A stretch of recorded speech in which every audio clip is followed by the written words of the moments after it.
بالله العلي العظيم. أعوذ بالله من الشيطان اللعين الرجيم. بسم الله الرحمن الرحيم. الحمد لله الذي هدانا لهذا وما كنا لنهتدي لولا أن هدانا الله.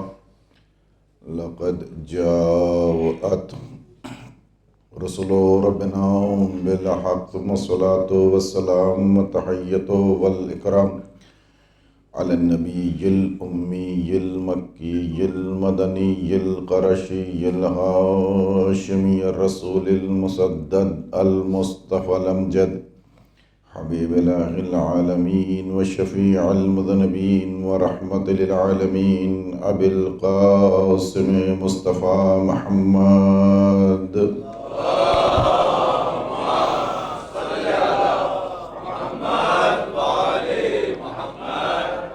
وعلى أهل بيته الطيبين الطاهرين المعصومين المظلومين ولعنة الله على أعدائهم أجمعين منكر فضائلهم وغاصبي حقوقهم. رب اشرح لي صدري ويسر لي أمري واحلل عقدة من لساني يفقه قولي. أما بعد فقد قال الله سبحانه وتعالى في القرآن الحكيم وهو أصدق الصادقين وقوله الحق. بسم الله الرحمن الرحيم.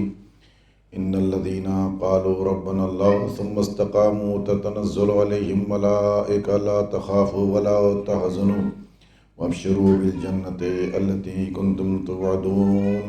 صلوات محمد وآل محمد.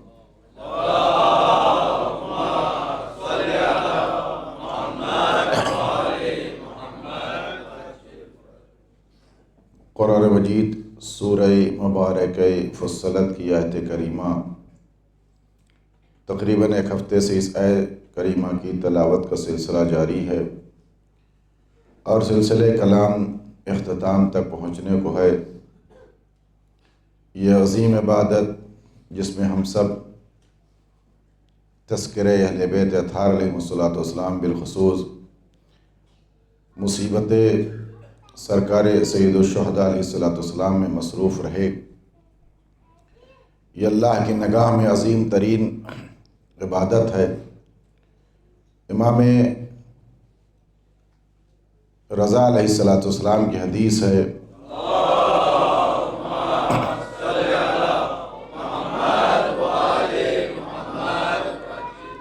کہ اگر کوئی شخص، کوئی مومن، کوئی شیعہ میرے جد امام حسین علیہ السلام کو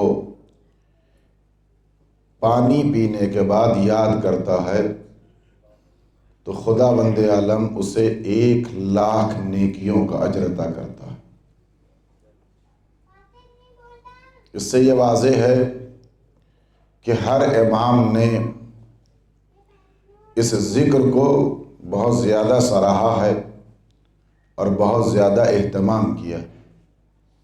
خوش نصیب ہیں وہ کہ جو مظلوم پر گریہ کرتے ہیں. امام نے فرمایا کہ میدان قیامت میں وہ آنکھیں پتھر کی بنا دی جائیں گی جو سرکار سید الشہداء پر نہیں روئی ہیں. کامل زیارات کی روایت موجود ہے جس میں امام علیہ السلام نے ارشاد فرمایا کہ دنیا کی کوئی شے ایسی نہیں گزری ہے اور نہ گزرے گی جس نے امام پر آنسو نہ بہایا ہو، سوائے 2 چیزوں کے. 2 چیزیں ایسی ہیں جنہوں نے امام علیہ السلام کی مظلومیت پر گریہ نہیں کیا ہے اور امام علیہ السلام پر کسی بھی عنوان سے اظہار غم نہیں کیا. ایک، بصرے کی زمین نہیں روئی ہے. دوسرے، آل عثمان کی اولاد نہیں روئی ہے. اس کے علاوہ میدان محشر میں ہر وہ شے جو امام کے غم میں شریک رہی ہے اسی اعتبار سے یاد کیا جائے گا۔ امام نے فرمایا کہ جس نے بھی ایک قطرہ بھی مظلوم پر گریہ کیا ہے، ایک قطرہ بھی آنسو بہایا ہے، تو خداوند عالم اس کی آنکھ پر میدان محشر میں جب سب کی آنکھیں رو رہی ہوں گی تو اللہ اپنی رحمت سے اس کی آنکھ کو ٹھنڈک عطا کرے گا۔ تمہیداً دو چار باتیں اور، کیونکہ یہ ذکر سید الشہداء خاص ہے اور ہماری زندگی کربلا جس موضوع سے ہم متصل ہو رہے ہیں اس کے بعد اپنے موضوع کو مکمل کریں گے، توجہ کیجیے گا۔ ہر شے روئی ہے، فضا میں پرندے روئے ہیں، سمندر میں مچھلیاں روئی ہیں، آسمان پر فرشتے روئے ہیں، اور آج تک اہل آسمان اہل زمین ذکر سرکار سید الشہداء پر رو رہے۔ جناب اسماعیل نبی اللہ جناب ابراہیم کے فرزند فرات کے کنارے رہتے تھے۔ ایک دن ایسا ہوا کہ ان کا خادم ان کی بکریوں کو لے کر کے آیا، اور جب نبی اللہ کے خدمت میں آیا، کہا یہ بکریاں بیمار ہو گئی ہیں۔ کہا کیا ہو گیا؟ کہا 3 دن ہو گیا ہے، نہ یہ فرات سے پانی پیتی ہیں اور نہ اطراف فرات سے گھاس کھاتی ہیں، یہ صرف زمین پر بیٹھی ہوئی روتی رہتی ہیں۔ صاحب دمت الثاقبہ نے لکھا کہ جناب اسماعیل نبی اللہ کے نبی تھے، آثار آیت الہی سے واقف تھے، اللہ کی بارگاہ میں رجوع کیا، پروردگار ماجرا کیا ہے؟ اللہ نے فرشتہ بھیجا، کہا یہ ایام عزا کے 3 دن ہیں، 7، 8، 9 اور 10، 8 اور 9 اور 10، یہ 3 دن یہ بکریاں آج آپ کے خادم نے محسوس کیا ہے۔ ہمیشہ اس اطراف میں رہنے والی یہ بکریاں 3 دن مظلوم کربلا کا ماتم کرتی ہیں اور امام حسین کی پیاس اور بھوک کو یاد کرتی ہیں۔ عزیزو، ہم تو انسان ہیں، جانوروں نے مظلوم کربلا کا ماتم کیا ہے۔ کامل الزیارات کی روایت موجود ہے، یہ سب سن لیجئے، کام آئے گی باتیں عزیزان گرامی۔ یعنی میں آپ تک پیغام پہنچانا چاہتا ہوں کہ یہ جو 2-4 گھنٹے آپ صرف کرتے ہیں، یہ 2-4 گھنٹے نہیں صرف کر رہے ہیں، یہ وہ قیمتی گھنٹے ہیں جو میدان محشر کی برسوں کی ذلت سے بچا لیں گے۔ یہ ایک لمحہ بھی امام حسین کے نام سے اگر اللہ کی بارگاہ میں مقبول و منظور ہو گیا تو ہماری زندگی کا حصہ پار ہو جائے گا۔ دلیل ہے ہمارے پاس۔ لوگ پوچھتے ہیں کہ ایک قطرہ آنسو کیسے جنت دلا سکتا ہے؟ ایک قطرہ خداوند عالم فضل الہی کا ذمہ دار ہے، قادر مطلق ہے، اس کے خزانے قدرت میں کسی چیز کی کمی نہیں ہے۔ عزیزان گرامی، علامہ مجلسی رضوان اللہ تعالی علیہ نے بحار الانوار 110 جلد لکھی ہے۔ 110 جلد میں لا تعداد فضائل آل محمد علیہ السلام میں بیان ہونے والی روایتوں کو نقل کیا ہے۔ اب آپ سوچے، لکھا گیا اذا مات المومن، اگر کوئی مومن مر جائے، وَتَرَكَ وَرَقَةً وَاحِدَةً عَلَيْهَا عِلْمٌ، ایک مومن مرے اور اس نے کوئی ایک ایسا ورقہ چھوڑا ہو جس ورقے کے اوپر کوئی علمی بات لکھی ہو، تِلْكَ الْوَرْقَةُ سِتْرًا فِي مَا بَيْنَهُ وَبَيْنَ النَّارِ، وہ لکھا ہوا ورقہ اس کے اور جہنم کے درمیان دیوار بنا کے کھڑا ہو جائے گا۔ ایک ورقہ ہو، اس پر ایک علمی بات لکھی ہو، علمی بات ہو، یہ قید نہیں ہے کہ آیت ہو، یہ قید نہیں ہے کہ حدیث ہو، علمی بات ہو کسی بھی، یعنی ایسی بات جو کسی کو فائدہ پہنچا رہی ہو، اسے علمی بات کا ہے۔ اگر ایک ورقے پر ایک علمی بات لکھی ہوئی ہو تو اس ایک علمی بات کا اثر یہ ہے کہ یہ ورقہ اس کے اور جہنم کے درمیان سپر بن کے کھڑا ہو جائے گا۔ وَآتَى اللَّهُ بِكُلِّ حَرْفٍ، اور جتنے بھی اس علم میں ایک سطر جو لکھی گئی ہے، ایک سطر میں کتنے حروف ہیں؟ 10، 20، 25، 50 حروف لکھے ہو گئے ہوں گے نا، کم سے کم آپ 5-7 مان لیجئے کہ ایک علمی بات اگر لکھی ہوگی تو 10-20 حرف اس میں استعمال کیے گئے ہیں۔ یہاں کلمے کی بات نہیں ہو رہی، حرف کی۔ حرف اگر 2 ملتے ہیں تب ایک کلمہ بنتا ہے، اور 2 کلمہ ملتے تو ایک جملہ بنتا ہے، کئی جملے ملتے تو ایک سطر بنتی ہے۔ اب بات یہ ہے کہ اگر ایک علمی بات ہو تو وہ علمی بات اس کے اور جہنم کے درمیان سپر بن جائے گا۔ پھر اس ایک علمی بات میں جتنے حروف صرف ہوئے ہیں، لکھے گئے ہیں، خرچ ہوئے ہیں، آتا اللہ بکل حرف، ہر حرف کے بدلے اللہ اسے عطا کرے گا مدینۃ فی الجنہ، جنت میں ایک شہر، اوسع من الدنیا 7 مرات، ایسا شہر اس علمی بات کے مقابل میں جو اس دنیا سے 7 گنا بلند ہوگا۔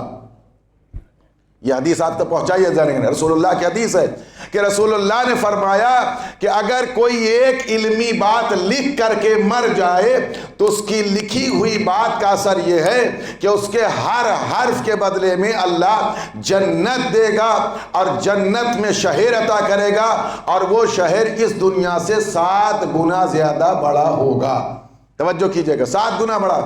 اب آپ سوچئے کہ ایک عالم، ایک طالب علم ایک علمی بات لکھے، جس علامہ مجلسی رضوان اللہ تعالی علیہ نے بحار الانوار کی 110 جلد موٹی موٹی لکھ دی ہو، اس کی حیثیت، اس کے وقار، بزرگی اور اس کے کلام، وقار اور شرف کی، فضیلت کی کوئی ہے حد نہیں ہے زانے گرامی، اور وہ بھی اپنی طرف کوئی علمی بات نہیں، کلام اہل بیت لکھا ہو، حدیث اہل بیت علیہ السلام لکھا ہو۔ عزیزو، یہ جو ذکر کرنے والا ذاکر آتا ہے، یہ فضائل و مصائب اہل بیت علیہ السلام بتا ہے، اس کا معمولی مرتبہ نہیں ہے۔ وہ ذکر کرنے والا چاہے نوحہ خان ہو، وہ ذکر کرنے والا چاہے مرثیہ پڑھنے والا ہو، یا وہ ذکر کرنے والا نوحہ لکھنے والا ہو، سب ذاکر ہیں، سب اہل بیت علیہ السلام کے خدمتگار ہیں۔ رسول اللہ نے فرمایا، جبرائیل نے ہمیں بتایا ہے کہ جب ذکر اہل بیت، علمی بات کرنے والا، اہل بیت اور قرآن کی طرف لوگوں کو بلانے والا مر جاتا ہے، تو جب سارے لوگ میدان محشر میں بلائے جائیں گے تو سب اپنی قبر سے اٹھ کر کے خود چل کے جائیں گے، لیکن اس ذاکر کو اللہ ایک فرشتہ بھیجے گا اس کی قبر میں، کہا تم چل کے نہیں جاؤ گے، میرے پروں پر بیٹھو، ہم تمہیں میدان محشر میں اپنے پر پر بٹھا کے لے جائیں گے۔ توجہ کیجئے، ہم تمہیں اپنے پر پر بٹھا کر کے میدان محشر لی آئیں گے۔ جب یہ میدان محشر میں لی آتا ہے، اتار دیتا ہے تمام محشر والوں کے سامنے، تو خدا آواز دیتا ہے، جس نے بھی اس ذاکر، اس عالم، اس مبلغ کی ایک بات بھی اس کے دہن سے سنی ہو اور فائدہ حاصل کیا ہے، وہ جمع ہو جائے۔ سب جمع ہو جائیں گے۔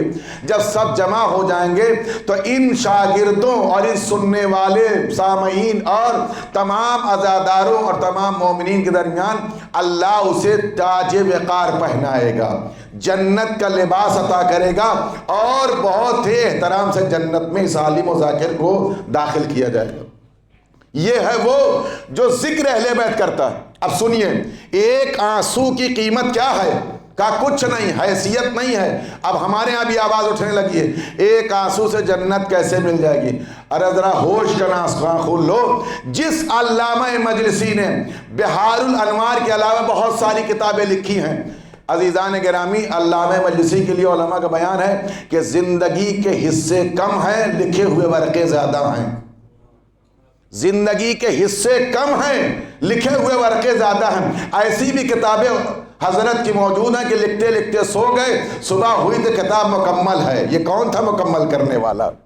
یہ کون تھا؟ یہ لطف امام تھا جو ان کے ساتھ چل رہا تھا۔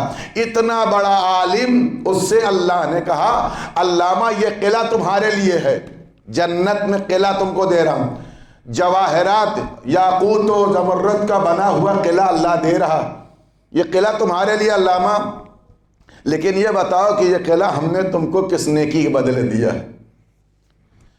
علامہ جزی نے کہا کہ میں نے نماز پڑھائی ہے۔ کہا یہ تو دنیا والوں کے لیے ہوگا، وہ عمل بتاؤ جو ہمارے لیے ہے۔ کہا ہم نے اتنی کتابیں لکھی ہیں، کہا اس میں بھی تمہارا نفس شامل ہے۔ توجہ کیجئے گا، اتنی کتابیں لکھنے کے بعد اس میں بھی تمہارا وہ عمل بتاؤ جس سے میں خوش ہو گیا ہوں اور خوش ہو کے تم کو ہم نے یہ قلعہ اور یہ قصر تمہیں دیا.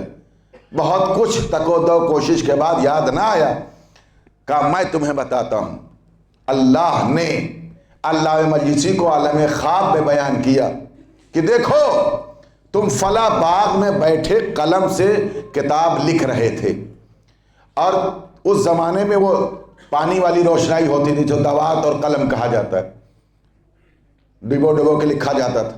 کہا تمہارے ایک نقطے کے اوپر روشنائی زیادہ ہو گئی، تمہارے پاس سکھانے کے لیے پیپر موجود تھا لیکن ایک پیاسی مکھی اس کے اوپر بیٹھ گئی، اور تم نے اپنی تحریر کو خراب ہونا گوارا سمجھا، یہ سوچ کر کے کہ یہ اللہ کی مخلوق ہے، پیاسی ہے، اسے زندہ رہنا ہے، اس کو موت نہ آئے، یہ اپنی پیاس بجھا لے اور زندہ رہے. یہ عمل علامہ ہمارے لیے تھا. جو پروردگار ایک مکھی کی جان بچانے کی بنا پر اتنا بڑا قلعہ جنت میں دے سکتا ہے، تو جس سرکار سید الشہداء نے ایک نہیں کل انبیاء کی محنت بچائی ہو، کل انبیاء کی محنت کو، قرآن کو، اللہ کے دین کو بچایا ہو، اگر اس کے گریے پر جنت مل جائے تو تعجب کی بات کیا ہے. صلوات پڑھیے محمد والے محمد پر.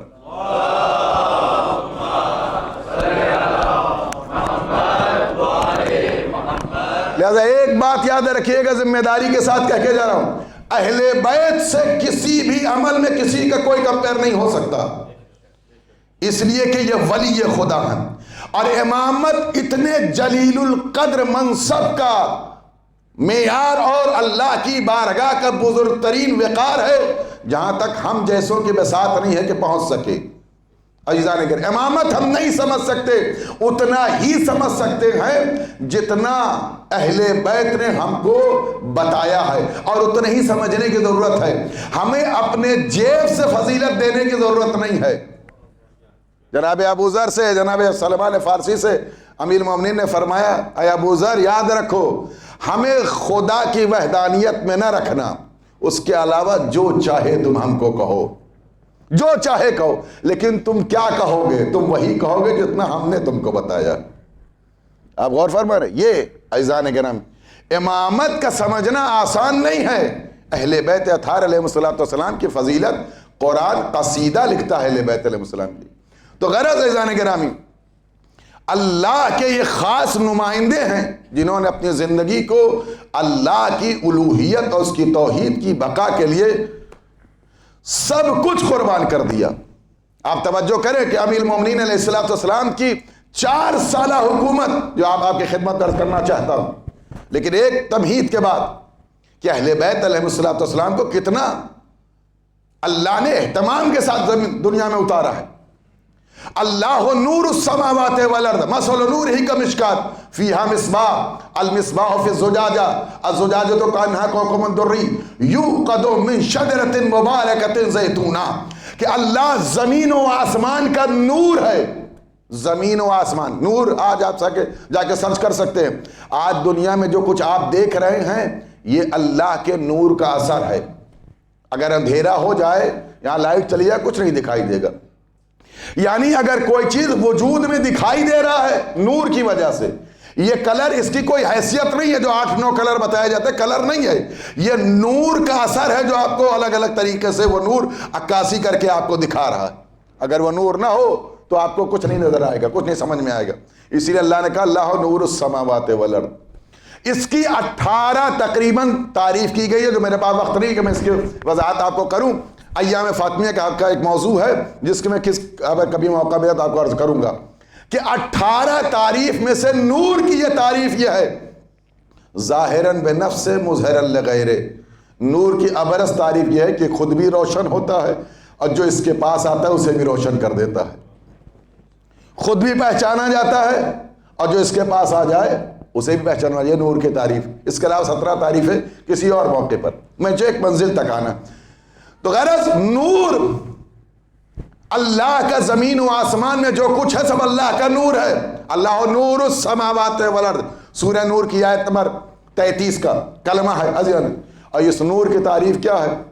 اللہ نے اپنے نور کو سمجھانے کے لیے کہا مثل نور ہی کمشکات. ہم اپنے نور کی مثال ایک مشکات میں دیتے ہیں. اگر وہ مشکات سمجھ میں آ جائے گا تو ہمارا نور سمجھ میں آئے گا. وہ مشکات اگر سمجھ میں نہیں ہے تو نور سمجھ میں نہیں ہے. مشکات کیا ہے؟ فیہا مصباح، اس میں ایک چراغ ہے. المصباح فی الزجاجہ، اور وہ چراغ شیشے میں ہے. الزجاجۃ کانہا کوکب دری، اور یہ شیشہ ایسا روشن ہے جیسے آسمان پر روشن ستارہ. اب 3 باتیں ہو گئی. ایک اللہ کا نور، اسے سمجھنے کے لیے مشکات سمجھیے. مشکات میں ایک چراغ ہے اور چراغ کے اوپر ایک شیشہ ہے، اور وہ شیشہ ایسا معتبر ہے کہ جو آسمان پر روشن ستارے کی طرح روشن ہے. کیا ہے؟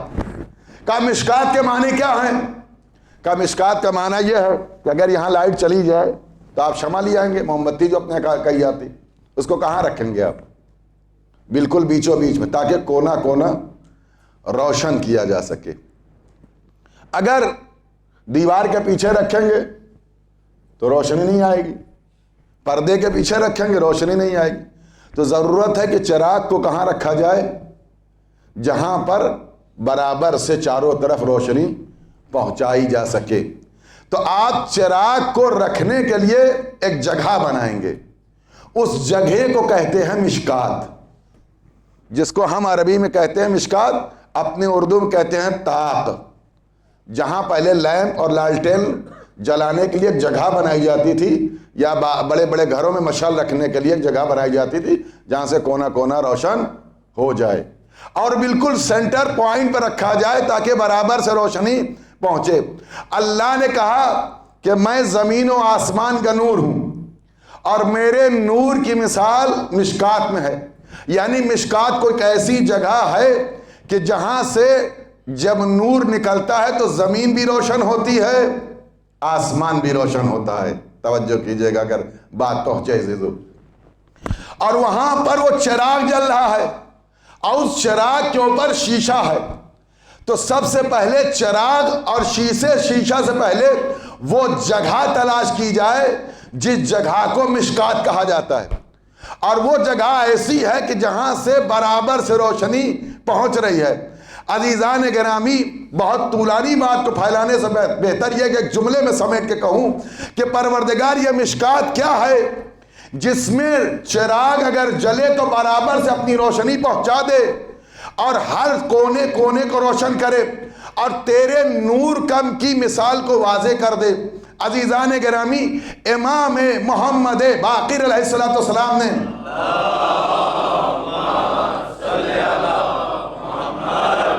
کل ہم نے جہاں سے چھوڑا تھا وہیں سے بات ربط دے رہا ہوں. امام محمد باقر علیہ السلام نے فرمایا کوئی اور مشکات نہیں ہے. اسلام کا رئیسی مقام، اسلام کا مرکزی مقام، اسلام کا سینٹر والا مقام جہاں سے برابر سے روشنی پہنچے گی، اس مرکز کا نام انا جدتنا فاطمہ ہے مشکات. میری دادی فاطمہ وہ مشکات ہیں جو اللہ کے نور کا حصہ ہیں، اللہ کے نور کی مثل ہیں، جن کے ذریعے سے اسلام کا کونا کونا برابر سے روشن ہو رہا ہے. اگر برابر سے روشن نہ ہوتا تو جناب جبرائیل نے حدیث قصہ میں آنے کے بعد پوچھا پروردگار چادر کے نیچے کون ہے؟ تو نہ تو امامت سے تعارف کیا نہ رسالت سے تعارف کیا، ایک ہی جملہ فرمایا ہم فاطمہ تو وابوہا وبالوہا وبنوہا.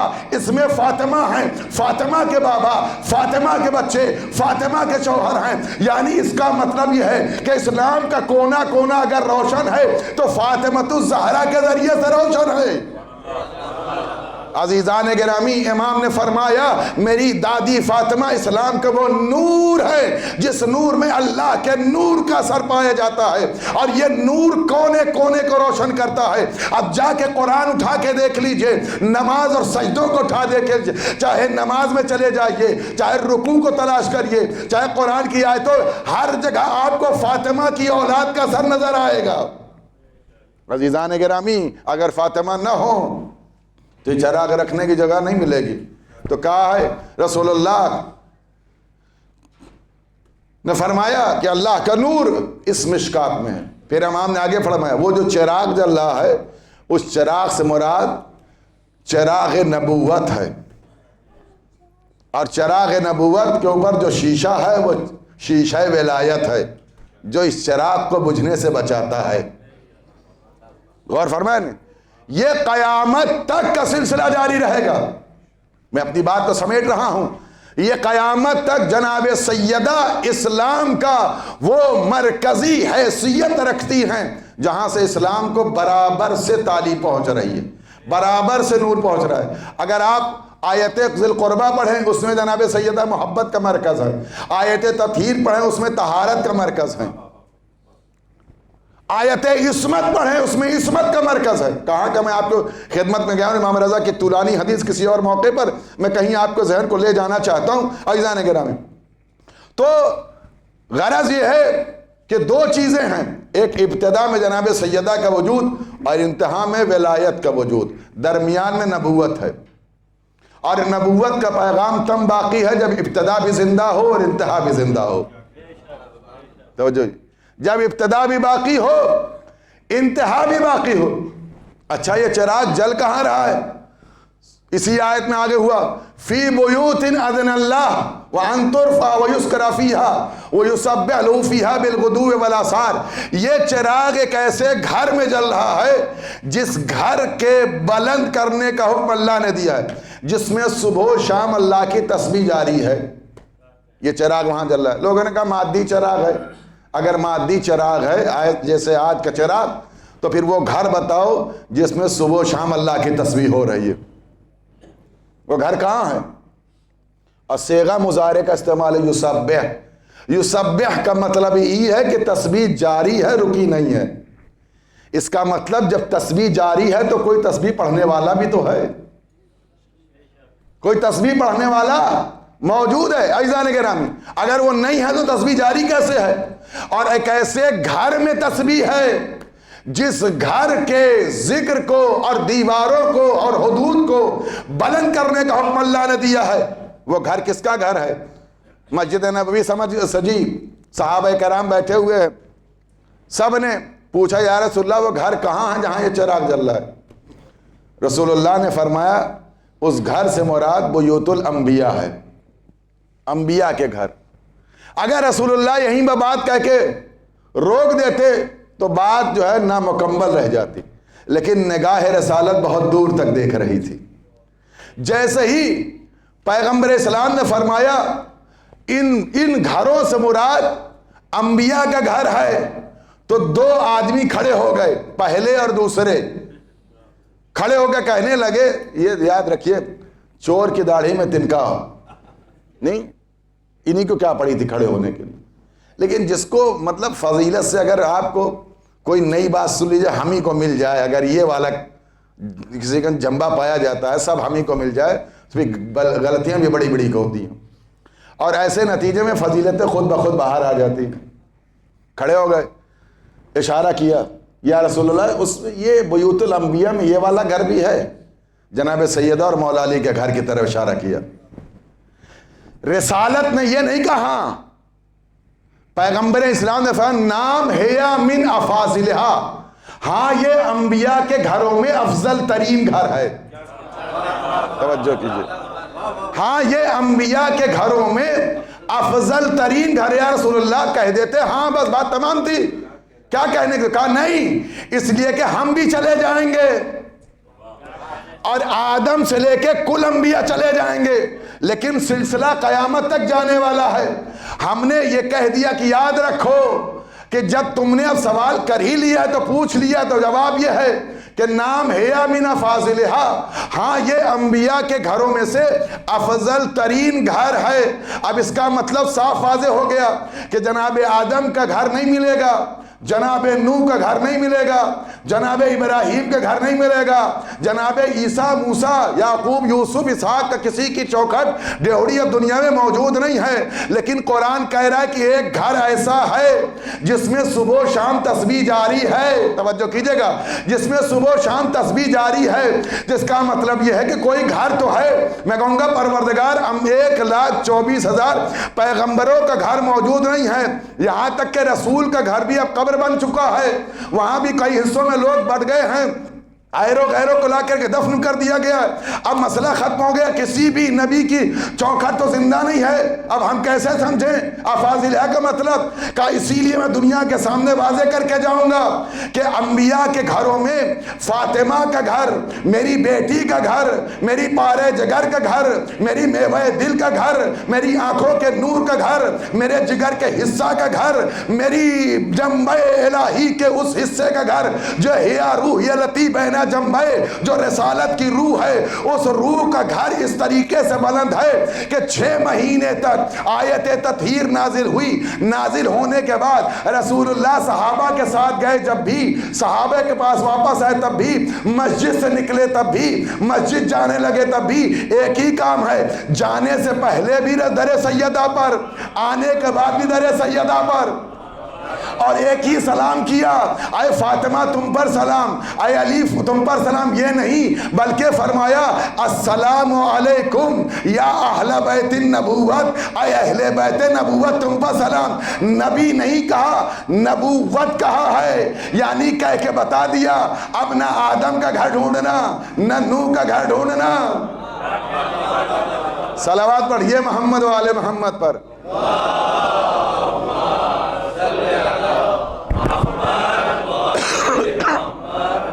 کسی نبی کا گھر ڈھونڈنے کی ضرورت نہیں ہے، در سیدہ اگر ڈھونڈ لیا تو اسلام کا گھر مل جائے گا۔ نحن ابواب اللہ، ہم اللہ کے دین میں داخل ہونے والا دروازہ ہیں، ہمارے ذریعے سے لوگ دین میں داخل ہوتے۔ عزیزان گرامی، اگر اہل بیت علیہ السلام کو دین سے ہٹا دیا جائے، دین نہیں ہے۔ 24 سال، میں مختصر کر رہا ہوں، بہت سی باتیں تھیں، ایک جملہ اور سن لیجئے اگر بات آ گئی۔ یہ بھی یہ کہتا ہے فلاں صاحب کا احترام کریے اور فلاں صاحب کی تعظیم کریے۔ دیکھیے میں نام لینے کا قائل نہیں ہوں، میڈیا کا زمانہ ہے اور جہاں مجمع سمجھدار ہو وہاں اشاروں ہی بات کی جاتی ہے، نام لینے کی ضرورت نہیں ہوتی، ٹھیک ہے، جہاں بات پہنچ جائے۔ دیکھیں رسول اللہ نے بڑی حکمت سے باتیں رکھی۔ جنگ خندق میں لوگ کہتے ہیں احترام کریے، ٹھیک ہے احترام کریں گے، مسئلہ نہیں۔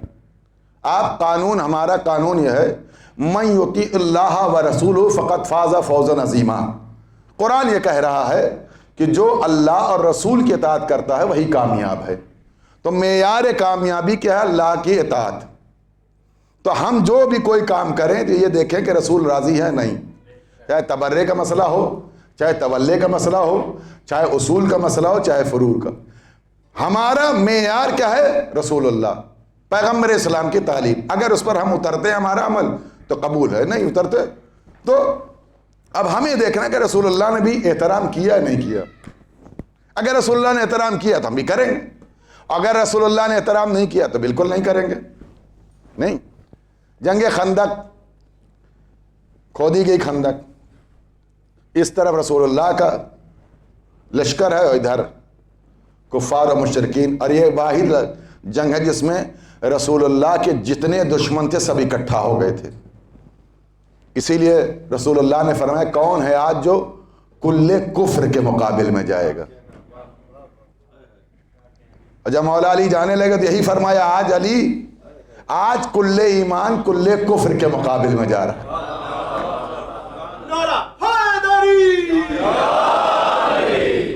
آج کل ایمان کل کفر کے مقابل میں جا رہا ہے۔ اب چلا گیا ادھر، ہم نے اپنے ابدود میں اس کو خبر ہوئی کہ رسول اللہ تک پہنچنے کے لیے خندق عبور کرنا پڑے۔ بہت شجاع بہادر انسان تھا، اس نے گھوڑے کو ایڑ لگائی اور اپنے گھوڑے سمیت رسول اللہ کے خیمے پہ جا پہنچا اور اپنے نیزے سے رسول اللہ کے خیمے پر مارا اور توہین رسالت کی اور پیغمبر اسلام کا نام لے کر کے بلایا. وہ رحمت للعالمین نبی جس نے آج تک اپنی لسان مقدس سے کسی کو ایک جملے نہ کہے ہوں. آج پیغمبر اسلام نے جو کہا وہ فقرہ کبھی نہیں کہا. بہت غور سے رکھیے، یاد رکھیے گا. پیغمبر اسلام نے فرمایا من لہذا الکلب، کون ہے جو اس کلب یعنی کتے کے مقابل میں جائے.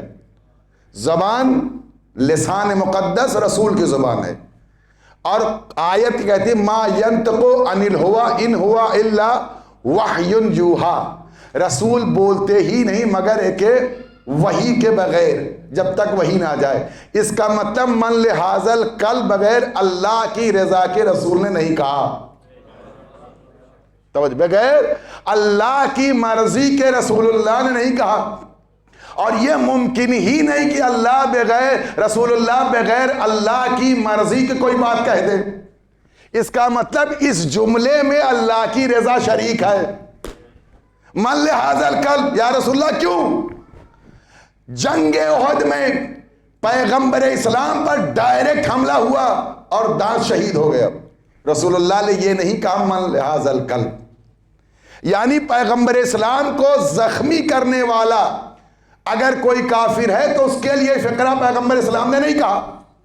40 دن تک 39 دن تک خیبر میں رسوائی ہوتی رہی، اسلام کا شیرازہ بکھرتا رہا، لوگ علم پھینک کر کے بھاگ کر کے آتے رہے، رسول اللہ خیمے میں بیٹھے رہے، لیکن مرحب انتر حارث کو بھی من لہذا الکلب نہیں کہا. آخر آج کیوں رسول اللہ نے کہہ دیا؟ خالی اس نے خیمہ ہی پہ تو مارا ہے. توجہ کیجئے گا. دیکھیے بیت کہتے ہیں اہل بیت، اہل بیت کا مطلب گھر والے. بیت اگر آپ مشی جاتے ہیں، انشاءاللہ گئے ہوں گے یا جائیں گے کربلا زیارت پر، تو وہاں لوگ کہتے ہیں مبیت. مبیت کا مطلب آئیے ہمارے گھر میں رکیے، رات گزاریے. بیت اسے کہتے ہیں جہاں رات گزاری جائے، یعنی گھر. توجہ کیجئے گا. رسول اللہ خندق میں رہنے نہیں گئے تھے، یعنی رسول اللہ کا خیمہ بیت نہیں ہے، چادر کا بنا ہوا، کپڑے کا بنا ہوا خیمہ ہے. جب تک جنگ ہوگی بنا رہے گا، جنگ ختم ہو جائے گی خیمہ سمٹ جائے گا. نہ اس کے آثار بچیں گے، نہ اس کے حدود، نہ دیوار بچے گی، سب چلا جائے گا. اور آج بھی باقی نہیں ہو جگہ جہاں رسول اللہ کا خیمہ بنا تھا. خالی خیمے پر حملہ کیا عمرو ابن عبدود نے، تو یہ کہا من لہذا الکلب. یا رسول اللہ کیوں؟ کہا میں آج ایک تاریخ رقم کر کے جا رہا ہوں کہ ہم نے 6 مہینے تک اپنی بیٹی فاطمہ کے دروازے پر آ کر کے سلام کیا، السلام علیکم یا اہل بیت النبوت، یا اہل بیت النبوت، اے نبوت کے گھر تم پر سلام، اے اہل نبوت تم پر سلام. یعنی رسول نے تاریخ رقم کر دی. جو ایک دن کے بنے ہوئے خیمے پر توہین کرے، نگاہ رسالت میں، نگاہ الوہیت میں کتے سے کم نہیں، تو جو سیدہ کے دروازے کی توہین کرے. صلوات پڑھیے محمد والے محمد پر.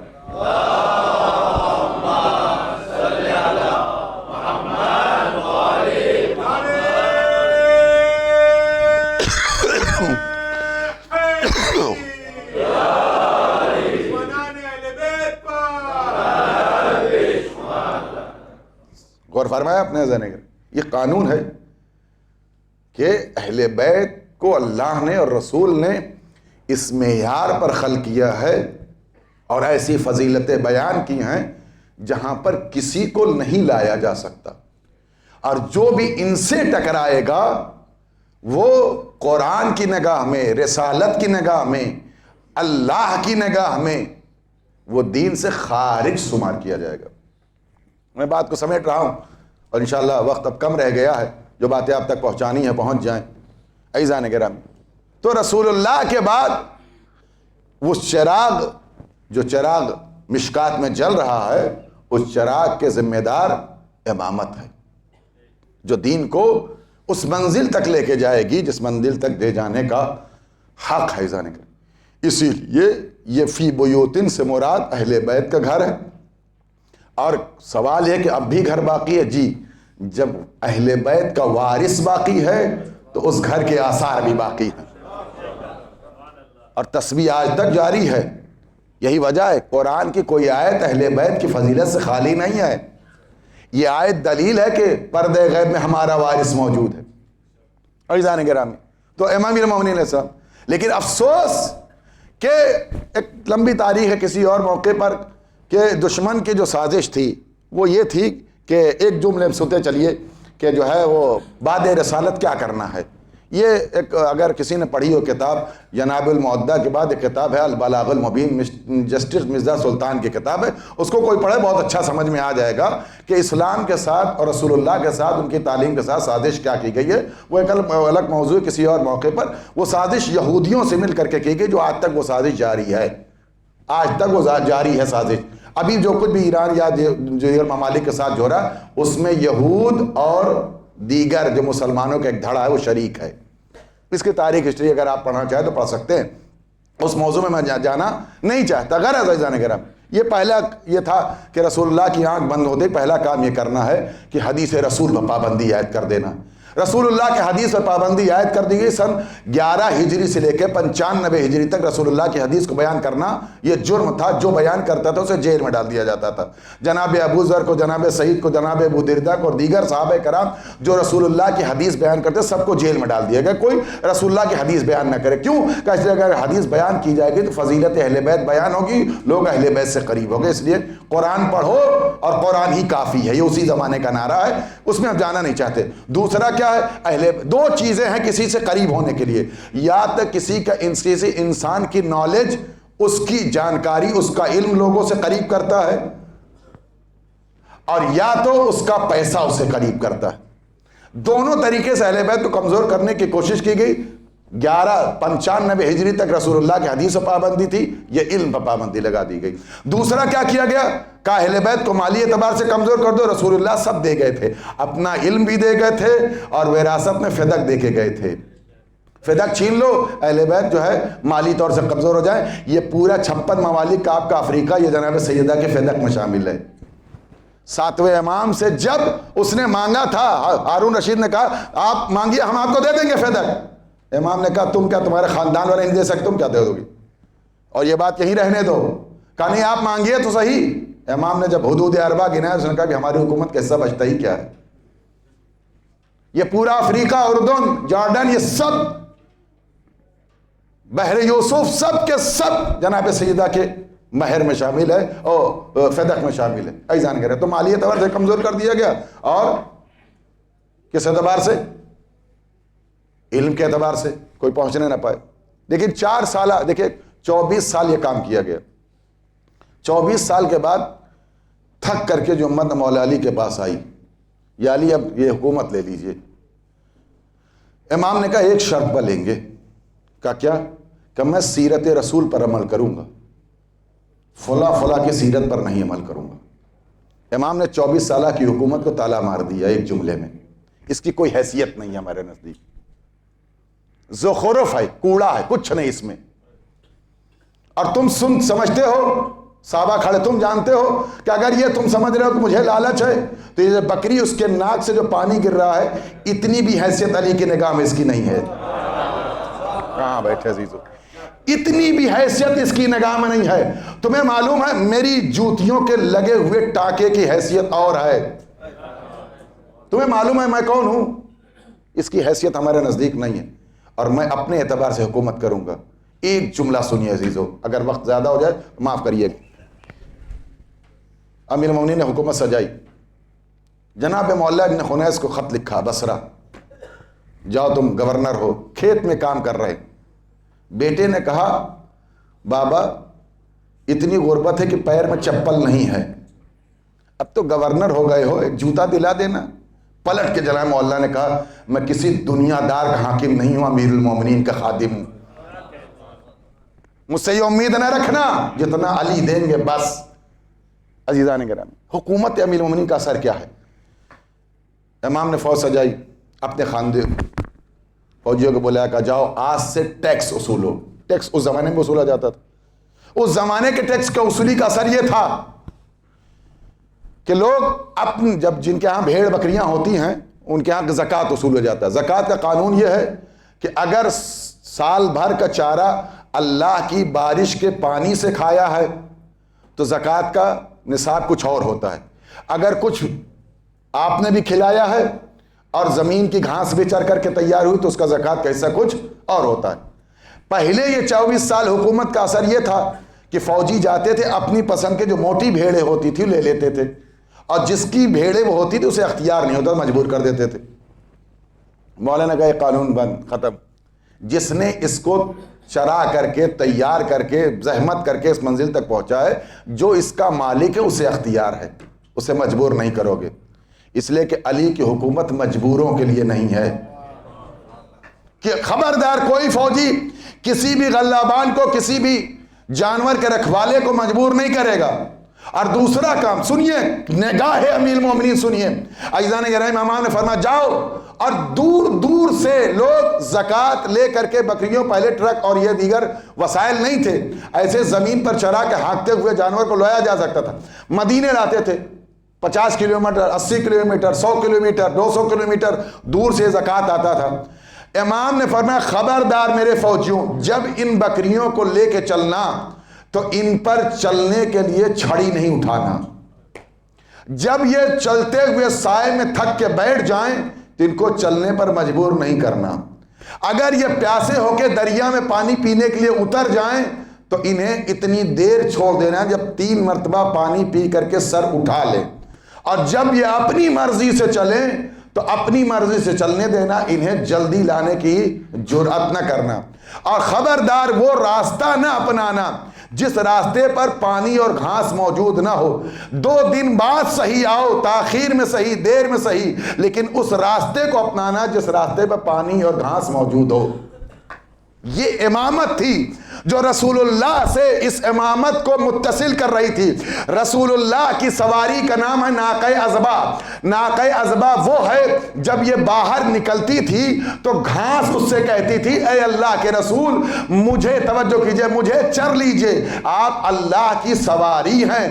رسول اللہ نے اپنی زندگی میں اپنے ناقہ عزبہ کو ایک چھڑی نہیں مارا۔ یہ وہی رسول ہے جب مکے کو فتح کر کے 8 ہجری میں داخل ہوئے، جناب سعید نے کہا الیوم یوم الملحمہ، آج بدلہ لینے کا دن ہے۔ کل تم نے رسول کو رسول کا گھر چھوڑنے پر مجبور کیا تھا، رسول کے راستے میں کانٹے بچھائے تھے، پتھر مارے تھے، آج ستہ ہمارے ہاتھ میں ہے، ہم تمہیں بتائیں گے کہ رسول اللہ کے ستانے اور جرم کا اثر کیا ہوتا ہے۔ فوراً رسول اللہ نے کہا الیوم یوم الملحمہ نہیں، الیوم یوم المرحمہ، آج معاف کر دینے کا دن ہے، آج معاف کر دینے کے دن ہے۔ میں جملہ سمیٹ رہا ہوں، عزیزان گرامی آپ نے غور کیا، یہ امامت ہے اور یہ رسالت ہے، دونوں کی زندگی کو ملا لیجئے۔ دنیا کی کائنات کی نمائندگی صرف وہی کر سکتے ہیں جن کو اللہ نے اپنی مشیت سے تربیت کر کے بھیجا ہے۔ یہ امام امیر المومنین کا کردار تھا کہ جانوروں کے بھوک اور پیاس کا خیال کیا، 19 رمضان کو جانے لگے، مرغابیوں نے پکڑ لیا، امام حسن سے کہا میرے لال میری حکومت میں کوئی بھی جانور بھوکا نہیں رہا، میں اگر ان کے آب و دانہ کا انتظام نہ ہو تو آزاد کر دینا۔ امام حسین نے بھی یہی کیا، 2 محرم کو چلتا ہوا گھوڑا رکا، امام نے 7 گھوڑے بدلے لیکن چابک اٹھا کے چلنے پر مجبور نہیں کیا۔ یہ امامت ہے عزیزو، یہ امامت ہے۔ بس میں نے بات کو سمیٹ دیا۔ یہ امامت اتنی جلیل القدر امامت کہ 24 سال کے بعد امت کی تمنا علی کے دروازے پر پہنچی، اور جتنا بڑا معیار امیر المومنین کا تھا وہ علی بھی ایک خواہش کر رہا ہے، ایک تمنا ہے۔ جناب عقیل سے کہا عقیل مجھے زوجہ چاہیے جس سے فحولت العرب پیدا ہو، جب میری شجاعت کا ثانی پیدا ہو۔ 2 خواب ہے، وقت بہت زیادہ ہو جائے گا اور میں آپ کی خدمت بیان کرتا پھر کسی موقع پر عزیزو، جو جناب عباس کے نانا نے اور جناب عباس کی ماں نے خواب دیکھا تھا۔ جناب ام البنین نے جب رشتہ پہنچا تو اپنی مادر گرامی سے کہا، مادر گرامی ہم نے جو خواب دیکھا شاید اس کی تعبیر ہے۔ کہا کیا خواب دیکھا؟ کہا خواب یہ دیکھا کہ میں سو رہی تھی، آنکھ کھلی، آسمان سے ایک چاند اترا، میری گود میں آیا، 3 ستارے اترے جو اس چاند کا طواف کر رہے تھے۔ اماں تھوڑی دیر کے بعد وہ چاند ہم سے رخصت ہونے لگا، اس کے ساتھ ساتھ یہ ستارے بھی جانے لگے، اور جب یہ ستارے چلے گئے تو میرا دل ملول ہو گیا۔ جب یہ خواب ان کے بابا نے سنا نا، بابا نے کہا یہ خواب میں نے بھی دیکھا میری بیٹی، میرے ہاتھ میں ایک موتی ہے، میں صحرا میں لیے بیٹھا ہوا ہوں، میں سوچ رہا تھا کہ یہ موتی کہاں سے آیا ہے، درختوں کے پتوں سے اور گرتا ہوا ایک پانی کا قطرہ میرے ہاتھ پر جو موتی بن گیا۔ ایک گھوڑ سوار آیا، اس نے کہا کہ یاد رکھو یہ موتی بہت قیمتی ہے، اس کو بیچنا نہیں، اگر کوئی اہل اس کا خریدار آئے تبھی بیچنا۔ کہا کہ کیا کوئی اہل آئے گا؟ کہا ہاں تمہارے دروازے پر ایک خریدار اس موتی کا آئے گا۔ کہا جب میں نے ایک عالم سے اس خواب کا پوچھا اس زمانے میں، کہا تمہیں اللہ ایک بیٹی دے گا جس کا رشتہ ایک ولی خدا کے ساتھ ہوگا۔ عزیزو جناب ام البنین گھر آ گئی۔ میں اس لیے یہ تفصیل پڑھ رہا ہوں اور کہ امام زمانہ نے جملہ کہا ہے، جب میرے چچا عباس کا تذکرہ ہو تو مجھے ضرور یاد کرنا۔ اللہ اکبر۔ جناب ام البنین رخصت ہو کے گھر آئیں، در امیر مومنین پر قدم رکھتے رکھتے روک لیا۔ جناب زینب کو دیکھا، امام حسن امام حسین کو دیکھا اور کہا شہزادو مجھے اپنی خادمہ سمجھ کے قبول کر لو۔ جناب ام البنین کا نام فاطمہ کلابیہ، ابھی ام البنین نام نہیں پڑا۔ گھر میں داخل ہو گئیں۔ کچھ دن ہوا کہ ایک دن جناب ام البنین جناب فاطمہ کلابیہ رو رہی تھیں۔ مولا کائنات آئے، جناب فاطمہ کلابیہ جناب عباس کی ماں سے پوچھا کہ آپ کیوں رو رہی ہیں، کیا بات ہے؟ کہ ایک خواہش ہے، آج تک میں نے آپ سے کچھ نہیں مانگا، اے میرے آقا میرے سید و سردار میرے مولا مجھے ایک چیز عطا کر دیجئے۔ کیا چاہیے ہے بتائیے؟ جناب ام البنین نے کہا آج سے مجھے آپ فاطمہ کہہ کے نہیں بلائیں گے۔ کہا کیوں؟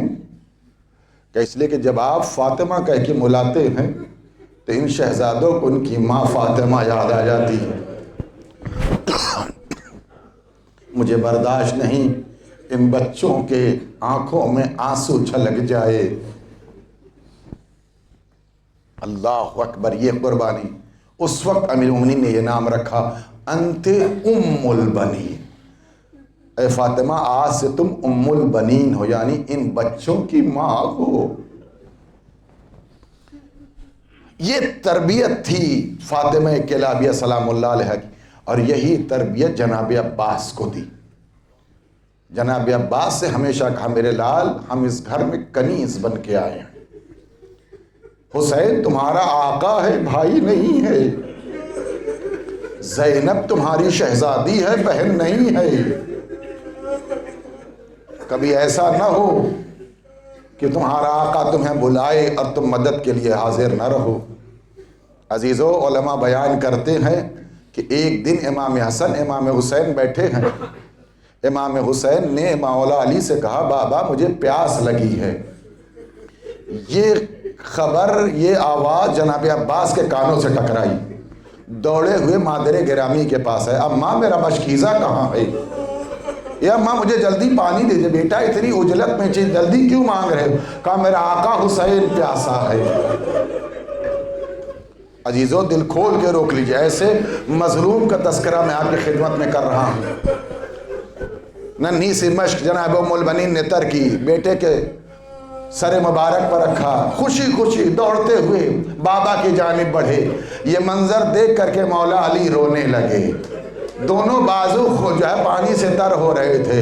ایک مرتبہ مولا نے پوچھا بابا آپ رو رہے ہیں، بھائی نے بھائی کی پیاس بجھائی۔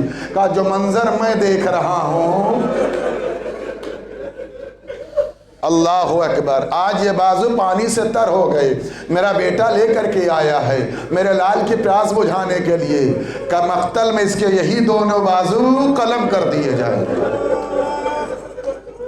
اجرکم اللہ، خدا کوئی غم نہ دے سوائے غم اہل بیت اطہار مسلم کی۔ عزیزو، تمام اعزاء اقربا شہید ہو گئے، کوئی بچا نہیں ہے۔ بعض روایتوں کے مطابق جناب عباس امام حسین کے پاس آئے، سر جھکا ہوا ہے۔ جس آقا نے، جس ابو الفضل نے کبھی امام حسین کے کسی بھی فیصلے پر سوال نہ کیا ہو، آج وہ ایک سوال کرنے آیا، میرے آقا مجھے بھی جنگ میں جانے کی اجازت دیجیے۔ روایت کے فقرے ہیں کہ سر سے پاؤں تک جناب عباس کو دیکھا، دیکھنے کے بعد فرمایا بھیا عباس تم میری ڈھارس کا نام، تم میری محبت اور اطمینان کا نام۔ ایک شاعر نے جملہ سنیے گا عزیزو، عبداللہ یزدی لکھتے ایک شاعر نے ایک شعر لکھا، اور شعر کا مفہوم یہ تھا کہ کربلا میں امام حسین جناب عباس کی پناہ میں تھے۔ اس نے شعر کو نامکمل کیا اور قلم رکھ دیا کہ شعر غلط ہے۔ یہ کیسے ہوگا کہ جس کائنات کو امامت کے حوالے کیا گیا ہو، وہ امامت کسی جناب عباس کے پناہ میں کیسے ہو؟ عزیزو قلم رکھ کے سو گیا، رات میں امام حسین کو خواب میں دیکھا۔ امام نے کہا تو اپنا شعر مکمل کر دے۔ کہا آقا کیوں؟ کہا اس لیے کہ کربلا میں یقیناً عباس کی پناہ میں تھا، جب تک میرا بھیا زندہ تھا مجھے بڑا اطمینان تھا۔ اللہ اکبر۔ جناب عباس سے کہا میرے بھیا میرے لشکر کی علمداری کون کرے گا؟ دائیں جانب دیکھا، بائیں جانب دیکھا، کوئی نظر نہ آیا۔ عزیزو، جناب عباس نے کہا آقا وہ لشکر کہاں جس کی علمبرداری میں کروں؟ ابھی دونوں آقا اور غلام میں باتیں ہو رہی تھی، دونوں بھائیوں میں گفتگو چل رہی تھی کہ ایک آواز آئی، الاتاش الاتاش۔ اے میرے بھیا عباس یہ آواز پہچانتے ہو؟ کہ یہ میری بھتیجی سکینہ کی آواز ہے۔ کہا بھیا اتنی اجازت ہے کہ پہلے سکینہ کی پیاس کے لیے پانی کے انتظام کرو، پھر تمہیں اجازت ہے جنگ کی۔ ایک ٹوٹا سا نیزہ دیا، جناب سکینہ کو آواز دی، علم میں مشکیزہ بندھا۔ عزیزو بڑی امید سے جناب سکینہ نے چچا کے علم میں مشکیزہ باندھ لیا۔ اللہ اکبر۔ جناب عباس گھوڑے پر سوار ہوئے، 10,000 فوجیوں کو فرات کے کنارے پہرا لگانے پہ کیا تھا۔ جناب عباس کو آتا دیکھ کر کے فوج دھیرے دھیرے پیچھے ہٹتی چلی گئی۔ عزیزو 6 دستوں میں حملہ کیا، لیکن جناب عباس کو روک نہ سکے۔ دریا میں گھوڑے کو اتار دیا، خود بھی دریا کے قریب آئے، پانی کو اٹھایا، بڑے غور سے دیکھا۔ دیکھنے کے بعد پیاسے غریب مولا نے پانی کو اسی دریا کے حوالے کیا۔ شاید سکینہ کی پیاس یاد آ گئی ہو، پانی میں سکینہ کی تصویر نظر آ گئی ہو، لیکن عزیزو اپنے گھوڑے کو اشارہ کیا، گھوڑے نے بھی پانی نہیں پیا، مشکیزے کو بھر کے ایک مرتبہ فرات سے رخصت ہوئے۔ عزیزو جب جانے لگے، یہاں پر ایک جملہ رک کے کہنا چاہتا ہوں۔ جناب عباس جب خیمے کی طرف بڑھ رہے تھے تو روایت کے فقرے ہیں کہ پسر سعد نے کہا سب کچھ ہو جائے یہ پانی خیمے تک نہ پہنچنے پائے۔ اللہ اکبر۔ عزیزان گرامی، کربلا میں سنیے، بڑے اطمینان سے سنیے گا، کربلا میں شیخ محمد ابراہیم یہ امام جماعت تھے، یہ نماز پڑھاتے تھے۔ ان کی موجودگی میں ایک خطیب شیخ علی خراسانی نے مجلس پڑھی جناب عباس کے حرم میں۔ مجلس پڑھتے پڑھتے انہوں نے ایک جملہ پڑھا کہ جناب عباس کے آنکھوں میں تیر لگا، عزیزان گرامی یہ جملہ پڑھنے کے بعد جب وہ نیچے اترے تو آغا ابراہیمی آگے بڑھے، انہوں نے کہا کہ دیکھو ایسی روایت نہ پڑھا کرو جس روایت کی سند موجود نہ ہو۔ عزیزو بات ختم ہو گئی۔ جب آغا ابراہیمی رات میں گھر میں آئے اور سوئے تو سونے کے بعد رات میں خواب میں جناب عباس کو دیکھا۔ جملہ سنیے گا عزیزو، رونے کے لیے کافی ہے۔ جناب عباس نے کہا شیخ تم نے میرے ذاکر کو میرے مسائل سے روکا کیوں؟ کہا یہ مصیبت سمجھ میں نہیں آئی۔ کہا کیا تم کربلا میں موجود تھے؟ کہا نہیں موجود تو نہیں تھا۔ کہا بھی سن ذاکر، جب میں فرات سے نکل رہا تھا تو پہلا تیر چلا میرا بازو قلم ہو گیا، دوسرا تیر چلا میرا دوسرا بازو قلم ہوا۔ میں نے پھر بھی کوشش کی کہ یہ مشکیزہ میں خیمے تک پہنچا دوں، لیکن ہرملہ کا تیر چلا جو مشکیزے پر لگا۔ عزیزو اس کے بعد جناب عباس نے کہا اے ذاکر سب سے بڑی مصیبت تب ہوئی جب ایک سنسناتا تیر آیا، میرے بازو نہیں تھے، میری آنکھوں میں بے بس ہو گیا، جس سے میرا جسم لرزنے لگا، میں تڑپ گیا۔ اے ذاکر اگر کسی کی آنکھ میں چھوٹا سا تنکا چلا جائے تو سب سے پہلے مدد کو ہاتھ آگے بڑھتا تھا۔ اے ذاکر میں کیسے مدد کرتا؟ میرے آنکھ میں تیر لگا تھا۔ اللہ اکبر، اللہ اکبر۔ عزیزوں جناب عباس نے کہا میں نے اپنے سر کو بہت ہلایا کہ یہ تیر نکل جائے، اتنا شدید درد تھا۔ اے ذاکر جب میں نے چاہا کہ اب یہ سر سے تیر نہ نکلے گا، اپنے بازوؤں پہ پھنسا کے تیر کو گھٹنوں سے نکال لوں، جیسے سر میں نے نیچے کیا ایک شقی نے ایسا گرز مارا۔ اللہ اکبر۔ جناب سیدہ نے ایک ذاکر سے کہا ارے تو ساری مصیبت بیان کرتا ہے، میرے لال عباس کی مصیبت بیان نہیں کرتا۔ کہا بھی سب مصیبت بیان کرتا ہوں۔ کہا نہیں، وہ مصیبت بیان کر جو کسی اور شہید پر نہیں گزری ہے۔ کہا بی وہ مصیبت کیا ہے؟ کہا تجھے نہیں معلوم، جب لوگ بلندی سے زمین پر گرتے ہیں اپنے ہاتھوں کا سہارا لیتے، ہائے میرا شیر عباس منہ کے بل زمین پر آ گیا، ہاتھوں کا سہارا کیسے لیتا؟ اللہ اکبر، اجرکم اللہ، خدا سب کی مرادوں کو قبول فرمائے، ہمارے آنسوؤں کو بھی مولا کے صدقے میں مقبولیت نظر۔ عزیزو سنیے گا، جناب عباس کی مجلس ہے، باب الحوائج کی مصیبت بیان ہو رہی ہے۔ عزیزو امام نے کہا ہے نا میرے چچا کی مصیبت بیان ہو تو مجھے یاد کر لینا، اجر کو اللہ۔ عزیزو یہ سال بھر میں ایک دن آتا ہے نا، جناب عباس زمین پر آ گئے۔ عزیزو امام کو نصرت کے لیے بلایا۔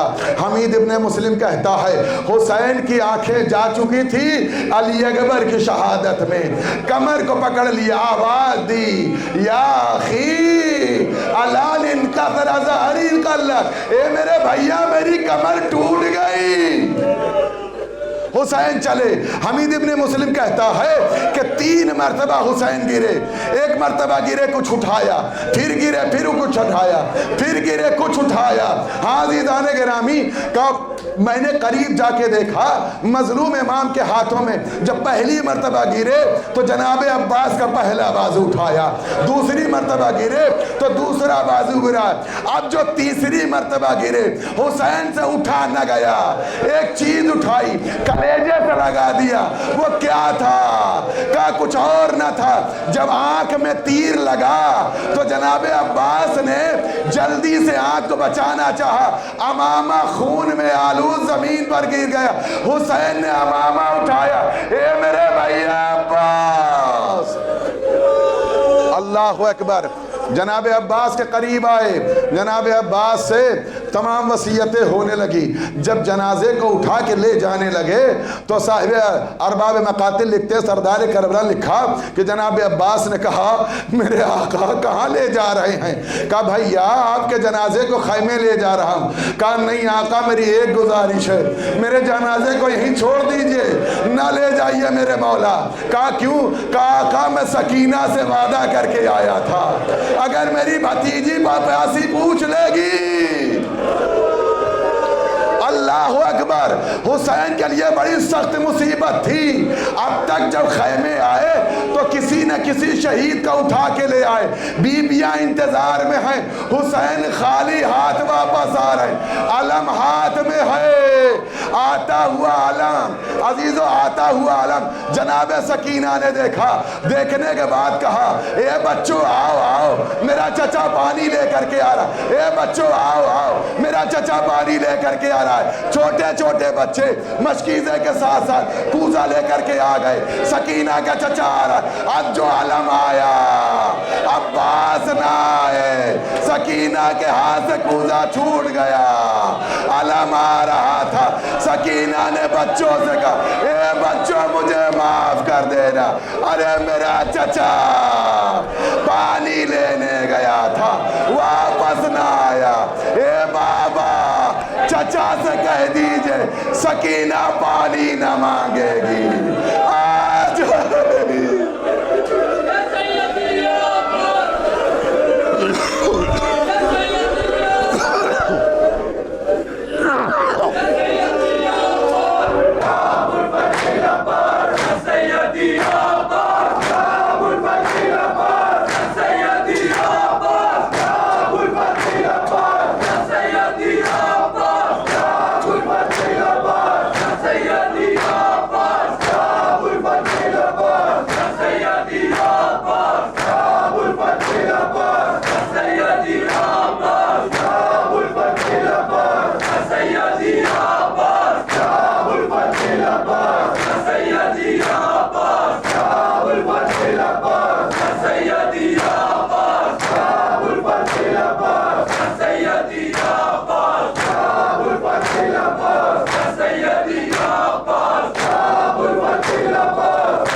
کہتی تھی سکینہ میرا جرار کہاں ہے, یہ جس کا علم ہے وہ علمدار کہاں ہے. لو مشک و علم آئے ہیں سب کا نہیں آیا, لو مشک و علم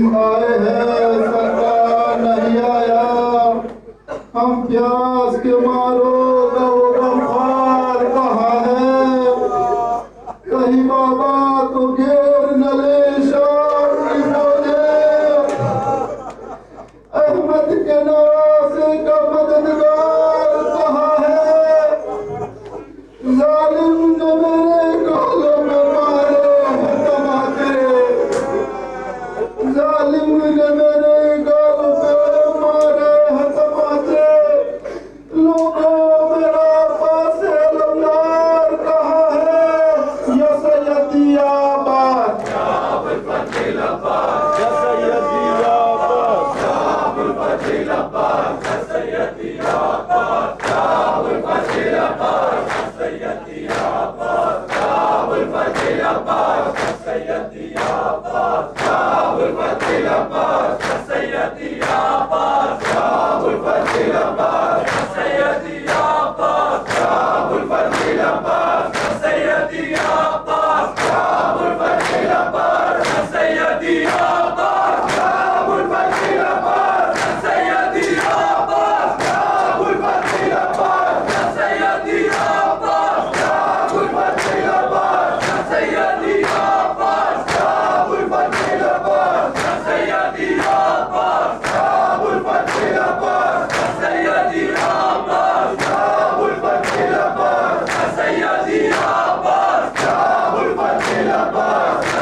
میں کیسے اٹھوں آقا،